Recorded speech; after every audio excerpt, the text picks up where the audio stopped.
రొయ్యల మేత ధరల పెంపుపై వైఎస్ఆర్సీపీ నేత ఎంవీఎస్ నాగిరెడ్డి ఫైర్ అయ్యారు. అప్సాడా రైతు సంఘాలతో చర్చించకుండా రొయ్యల మేత ధరలు పెంచేశారని మండిపడ్డారు. అకస్మాత్తుగా ధరలు పెంచడం ఆక్వా రంగాన్ని మరింత సంక్షోభంలోకి నెట్టేస్తుందన్నారు.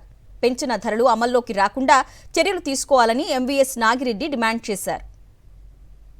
అప్సడాలో ఎటువంటి చర్చ జరగకుండా, ఎక్కడ కూడా రైతు సంఘాలతో చర్చ లేకుండా రొయ్యల మేతల కంపెనీలు ఒకేసారి టైగర్ రొయ్యల మేతలేమో కిలో 10 రూపాయలు, అలాగే వెన్నామి రొయ్యల మేతలు కిలోకి 8 రూపాయలు సడన్గా పెంచేయడం జరిగింది. సో ఇంత పెద్ద ఎత్తున పెంపు ఇప్పటికే సంక్షోభంలో ఉన్న రొయ్యల పెంపకం మరింత సంక్షోభంలోకి తీసుకెళ్తుంది. భారతదేశంలో ఆక్వా రంగ ఉత్పత్తుల్లో ఆంధ్రప్రదేశ్దే ప్రథమ స్థానం.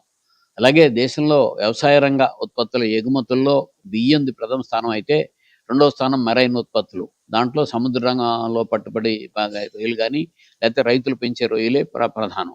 సో ఈ 2 రంగాల మూలంగానే విదేశీ మారకద్రవ్యం దేశానికి వస్తుంది. సో ఇప్పటికే 2 నెలల క్రితం సడన్గా కిలోకి 4 రూపాయలు పెంచారు.